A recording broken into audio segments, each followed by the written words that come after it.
지난해 뉴스면을 뒤덮은 사람이 있죠. 일명 버닝썬 사건의 핵심 인물 승리 씨에 대한 이야기입니다. 얼마 전 또 한 번 세간을 들썩였는데요. 지난해 5월에 이어서 또 한 번 구속을 면했습니다. 네, 지난 1월 13일에 법원에서 그 승리 씨의 두 번째 영장 실질 심사가 열렸거든요. 검찰이 보강 수사를 거쳐서 8개월 만에 이 구속 영장을 재청구를 했던 거예요. 그렇기 때문에 이제 사람들이 이 승리 씨가 구속이 되나 안 되나에 굉장히 많은 관심을 갖고 지켜보고 있었죠. 근데 보통 구속영장이 기각이 되면 신속하게 보강수사를 해서 다시 재청구를 한다고 들었거든요. 근데 8개월 만에 이렇게 재청구를 한 거면 조금 이례적인 게 아닌가 싶은데요. 이미 한 차례 기각을 당한 적이 있는데 검찰이 이 구속영장을 재청구하는 걸 보고 법원이 어떤 구속성을 인정할 만한 정확한 증거가 확보가 된 게 아니냐 이런 좀 관측이 있었거든요. 그러니까 실제로 지난해 5월에 이 경찰이 승리에 대해서 5가지 혐의로 이제 구속영장을 신청한 적이 있는데 이게 기각이 됐었어요. 그런데 이번에는 검찰이 이 상습도박 혐의와 외국환 거래법 위반, 그러니까 한치기수법이라고 하죠. 추가 혐의를 2가지를 얹어서 전부 7가지 혐의로 구속영장을 신청했는데 사실 8개월 전보다 혐의가 더 세졌음에도 불구하고 이 또한 기각이 된 것입니다.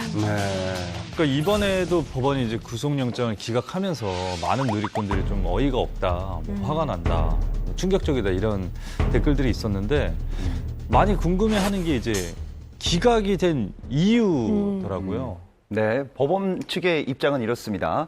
피해자를 구속할 사유와 구속의 필요성, 상당성을 인정하기 어렵다라고 설명을 했는데, 그러니까 구속할 정도의 혐의가 입증된 게 아니다라는 법원의 판단인 것 같습니다.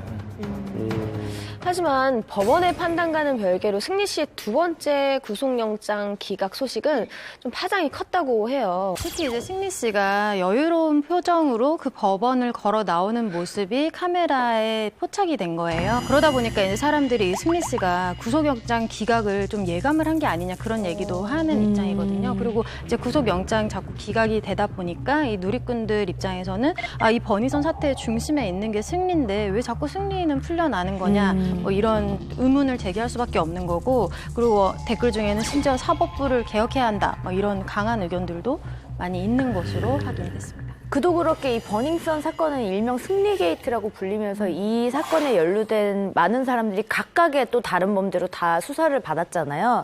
정준영 씨와 최종훈 씨 같은 경우는 각각 징역 6년 그리고 5년의 실형을 선고받고 현재 복역 중이기도 하고요.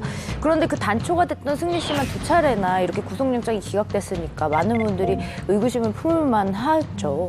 네네. 그래서 뭐 일각에서는 뭐 비호 세력이 뭐 존재하는 거 아니냐라는 얘기가 나오고 있어요. 근데 이제 법률 전문가분들은 억측이다고 얘기를 해요. 이게 결국은 단순히 연예계 사건이 아니라요. 사법부 전체에 대한 불신이거든요. 사법부에서 법의 판단이 이렇게 나왔으면은 그만한 이유가 있겠지라는 게 정상적인 사회인데 그게 아니라는 거죠. 근데 생각을 해보세요. 전직 대통령들이 줄줄이 구속이 되고요. 재벌가 회장님들도 구속이 됩니다. 근데 승리는 구속이 안 됐을 때 승리가 전직 대통령이나 재벌들보다도 뒷배가 좋은가 보다. 이게 합리적인가요? 합리적이지 않거든요. 근데 사람들이 그렇게 생각을 해요. 이게 결국은 사법부 불신 때문인 거고요. 합리적인 선에서 판단을 했을 땐 뭐냐? 구속 요건을 얘기를 할 때 증거 인멸이나 도주의 우려가 있을 텐데 적어도 승리는 주거가 분명해서 도망을 하거나 증거를 인멸한 상황은 아니다고 재판부가 판단을 해서 이게 죄가 없다는 얘기는 아니거든요. 구속까지는 않고 불구속 상태에서 그냥 수사해도 돼 정도라고 얘기를 해준 건데 사람들이 볼 때 다만 이 구속이 안 된 거, 불구속을 이해 못할 정도로 승리를 향한 굉장히 화가 크다는 거, 그게 핵심인 것 같습니다.